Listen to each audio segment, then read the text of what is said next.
Good morning. It's today again. Welcome back to Joseph's Reserves. I'm Joseph, and I store 20% of my income in the form of rare coins and precious metals. Yesterday, I showed you all of my collection of world silver, but I wasn't able to get you a total of what that actually was. So now I'm here to reveal it was 15.11 ounces. It's the perfect reminder that even a bunch of small coins of silver eventually will add up over time. Today I'm going to be showing you the odds and ends of my collections, the things that didn't quite fit into a different video or that I honestly just forgot about. So we're going to tie up all these loose ends and get a final count of my silver in this episode.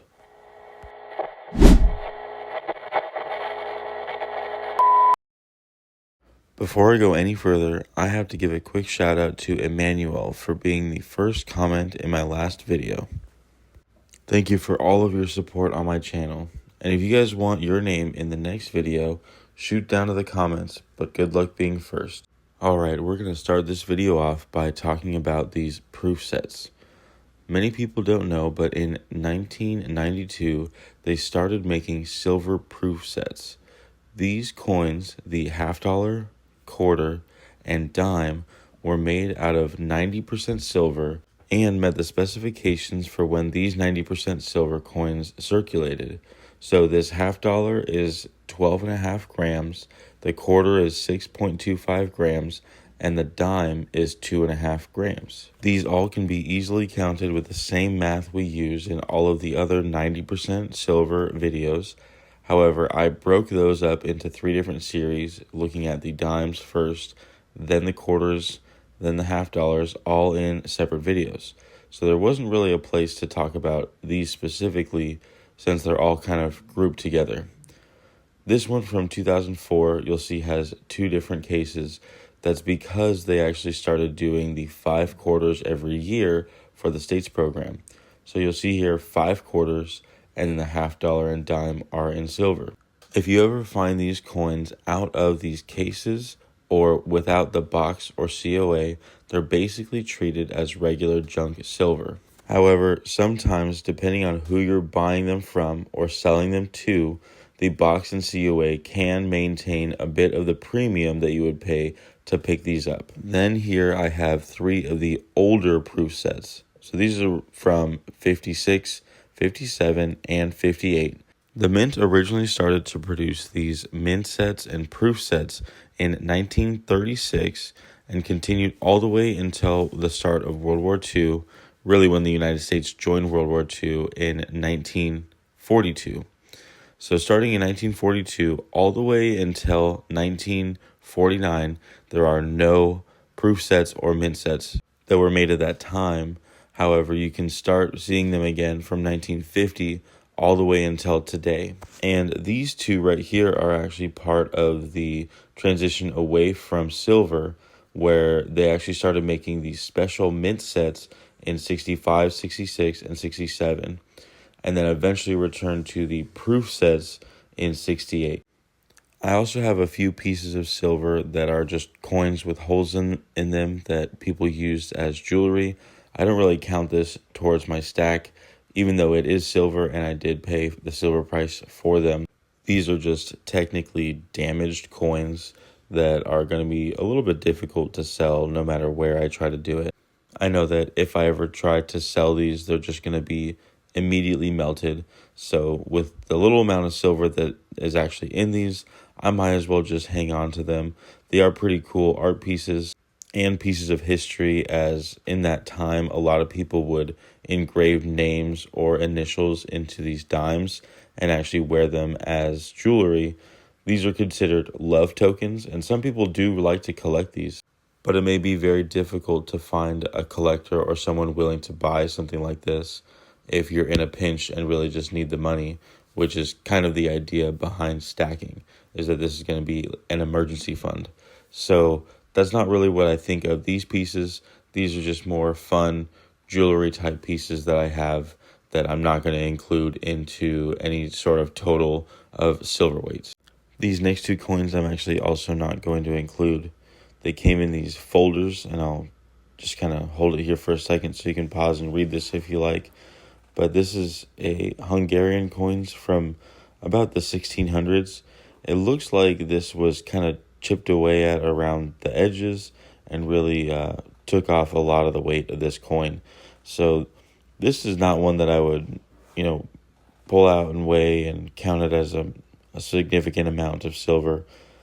Also, I did win this for free at a raffle, so the value of this coin doesn't really matter to me. It's just a cool history piece. I do really like the designs that were on some of these older coins, so maybe eventually I'll just end up having to get some really high quality examples for my collection. But next up, we actually have this one from, it says the pirate era. This looks like it was maybe an 8 reales or a 4 reales that was chopped up to look like a quarter of a coin. So something like this I wouldn't try to add to the weight of my total stack. But as you can see here, it almost looks like it was cut to be a right angle to look like it was the quarter of some other coin. Since the cross is usually in the center of the coin, you can kind of tell where it would make sense to divide it into quarters, and they didn't specifically do that. It makes me think that there might have been some foul play or trickery attempted here, especially that being from the era of pirates. Getting back to some coins that I would count into my full silver stack, I do have this first and last series, so you can see it goes through the first and last pennies and nickels, but what's cool is it also goes through the silver coins. So from Barbara to Mercury, then Mercury to Roosevelt, and eventually it goes through the quarters and the half dollars. This is a pretty cool set. I like seeing the first and last together, but in all honesty, these are very low quality coins that were just packaged in this way to sell at a much higher premium. So don't get tricked by stuff like this, guys. If you want the coins, just buy the coins by themselves. All this extra packaging is not going to be worth it at the end of the day. So the difference between this packaging and what I was saying about the packaging in the proof sets is that the proof sets actually come from the US Mint. This right here is just something that a private company put together and paid extra money on this binder, sealing these coins, and putting it all together in a way that made it marketable towards a collector. However, no collector wants low-grade coins. They want the ones that are coming straight from the mint in a high quality. But back to coins that their silver weight would count as a little bit of a stack. Kind of. Not a lot of people like to stack these war nickels. These are 35% silver coins that the U.S. Mint made during World War II. From 1942 to 1945, there are 11 different coins to put together an entire set. So here I have all the 11 coins. I started a secondary book and got one in here, as well as 4 other coins that are loose. Most of these coins I've found either coin roll hunting or at the Coinstar. These nickels are all over the place and people don't typically collect them, so they're pretty easy to find. So be sure to get familiar with the dates on these coins and how to identify them so that you can find them possibly even in your pocket change. Last but not least, I do have this shilling from Sweden. It says it's from the late 1600s to early 1700s. However, I'm not seeing a date on this at all, and I really haven't even looked up this design. So maybe I'll do a little bit more research on this, but this coin doesn't seem all that special to me. It does look like it was severely cut into a smaller size. Maybe this was common practice for this coin. I really have no idea, but it's a small chunk of silver that I'm going to hold on to. And with that, that's it. That is all of my silver. All of the 544.81 ounces. So if you've been following this whole journey, you might remember that I estimated having 45% of my stack in silver and 55% of my stack in gold. Well, since I've even started counting, I did sell about 26 ounces of silver into gold to get close to a third of an ounce. Even after all that, my portfolio came out almost the opposite of what I originally thought. It's actually almost 45% in gold, and almost 55% in silver. The remaining small amount is what is made out of in platinum, and that only comes to 0.73%. So now let me show you what that actually looks like.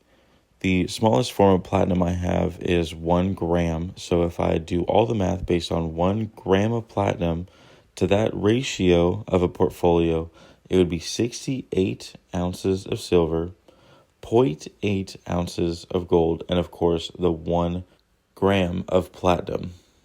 So what you're looking at now is 44% gold, 54% silver, and of course the 0.73% platinum.